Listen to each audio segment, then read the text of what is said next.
آج ہم انسانی جسم کے سب سے مشہور عضو کی بات کرنے والے ہیں، لیکن ایک بالکل الگ انداز سے۔ دل کو صرف ایک پمپ کے طور پر نہ دیکھیں، بلکہ یوں سمجھیں کہ یہ بایولوجیکل انجینئرنگ کا ایک شاہکار ہے، ایک ایسی عمارت جس کا آج ہم دورہ کرنے والے ہیں۔ چلیں اس کے ڈیزائن کے رازوں کو سمجھتے ہیں۔ تو سب سے پہلے اس کا بنیادی کام کیا ہے؟ دل دراصل ایک ایسی زبردست موٹر ہے جو کبھی نہیں تھکتی۔ اس کا مقصد بہت سیدھا ہے، زندگی بخشنے والے خون کو جسم کی ہر ایک خلیے تک پہنچانا، اور یہ کام یہ ہر سیکنڈ، ہر منٹ بنا رکے کرتا رہتا ہے۔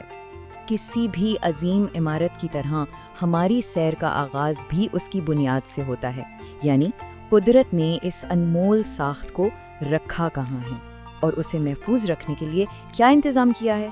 اس کی جگہ کو دیکھ کر ہی اس کی اہمیت کا اندازہ ہو جاتا ہے۔ یہ سینے کے بالکل مرکز میں ہے، ہلکا سا بائیں طرف، اور اس کے چاروں طرف پسلیوں کا پنجر ایک مضبوط قلعے کی طرح اس کی حفاظت کرتا ہے۔ مطلب اسے جسم کی سب سے محفوظ جگہ پر رکھا گیا ہے، جو اس کے اہم کام کے لیے ضروری بھی ہے۔ اچھا، باہر کی حفاظت تو ہم نے دیکھ لی، اب وقت ہے اس عمارت کا نقشہ یعنی بلو پرنٹ دیکھنے کا۔ دل کو سمجھنے کا سب سے آسان طریقہ یہ ہے کہ اسے ایک ایسے گھر کی طرح سوچا جائے جس کے 4 الگ الگ کمرے ہیں۔ کسی بھی تفصیل میں جانے سے پہلے صرف اس ایک ہندسے پہ توجہ دیں۔ 4 یہی وہ نمبر ہے جو دل کے پورے ڈیزائن کی چابی ہے۔ 4 خانے جو 2 ٹیموں میں کام کرتے ہیں اور ہر ایک کا اپنا ایک خاص اور بہت اہم کردار ہے۔ تو یہ ہیں وہ 4 کمرے: دایاں ایٹریم، دایاں وینٹریکل، بایاں ایٹریم اور بایاں وینٹریکل۔ یہ صرف نام نہیں ہے، بلکہ یہ وہ اسٹیشنز ہیں جہاں سے خون اپنے سفر کے الگ الگ مراحل سے گزرتا ہے۔ اور اس گھر کے دائیں اور بائیں حصوں کو الگ کیا چیز کرتی ہے؟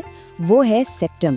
یہ ایک موٹی عضلاتی دیوار ہے جس کا کام بہت اہم ہے۔ یہ صاف اور گندے خون کو آپس میں ملنے سے روکتی ہے، بالکل ایک ہائی وے کے بیچ میں لگی رکاوٹ کی طرح۔ تو ان 4 کمروں میں خون کی آمد و رفت کو کنٹرول کون کرتا ہے؟ اس کے لیے قدرت نے شاندار قسم کے یک طرفہ دروازے لگائے، جنہیں ہم والوز کہتے ہیں۔ یہ سمجھیں کہ یہ اس عمارت کے ذہین گیٹ کیپرز ہیں۔ یہاں کچھ اہم والوز ہیں جیسے ٹرائی کسپڈ، بائی کسپڈ اور سیمی لیونر والوز۔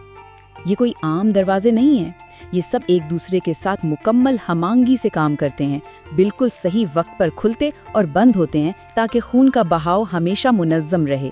ان تمام والوز کا مقصد صرف ایک ہے، اور وہ انتہائی ضروری ہے، اس بات کو یقینی بنانا کہ خون صرف آگے کی طرف بڑھے، کبھی پیچھے کی طرف نہ آئے۔ یہاں یو ٹرن کی کوئی گنجائش نہیں ہے۔ یہ ایک بہترین ٹریفک کنٹرول سسٹم ہے جو کبھی فیل نہیں ہوتا۔ چلیں جی، اب جب کہ ہم نے اس عمارت کی ساخت کو سمجھ لیا ہے تو آئیے اسے کام کرتے ہوئے دیکھتے ہیں۔ اب ہم خون کے اس دلچسپ سفر پر نکلیں گے جو اس 4 خانوں والی شاندار مشین کے اندر ہوتا ہے۔ سفر کا پہلا حصہ دل کی دائیں طرف سے شروع ہوتا ہے۔ جسم کا استعمال شدہ خون، جس میں آکسیجن کم ہوتی ہے، سب سے پہلے دائیں ایٹریم میں داخل ہوتا ہے۔ وہاں سے یہ دائیں وینٹریکل میں جاتا ہے، جو اسے ایک پمپ کے ذریعے سیدھا پھیپھڑوں میں بھیج دیتا ہے، بالکل ایک گاڑی کی طرح جو فیول بھروانے جا رہی ہو۔ اب پھیپھڑوں سے تازہ آکسیجن سے بھرا ہوا خون بائیں ایٹریم میں واپس آتا ہے۔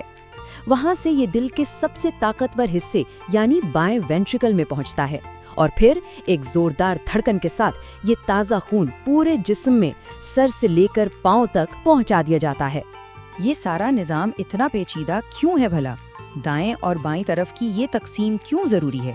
اس کی وجہ ہے دل کا شاندار ڈبل سرکٹ ڈیزائن، جو کارکردگی اور طاقت کی ایک بہترین مثال ہے۔ دراصل دل ایک ہی وقت میں 2 الگ الگ مشن چلا رہا ہوتا ہے۔ ایک ہے پلمنری سرکٹ جو پھیپھڑوں تک کا ایک چھوٹا اور تیز سفر ہے، دوسرا ہے سسٹمک سرکٹ جو پورے جسم کا ایک لمبا اور طاقتور دورہ ہے۔ 2 کام ایک ہی وقت میں، اور وہ بھی بغیر کسی رکاوٹ کے۔ اور اس ذہین نظام کو ڈبل سرکولیشن کہتے ہیں۔ یہ ایسا ہے جیسے ایک ہی عمارت میں 2 الگ الگ ماہر پمپ نصب ہوں جو مل کر کام کو دگنی رفتار و کارکردگی سے کرتے ہیں۔ یہی تو اس ڈیزائن کا اصل کمال ہے۔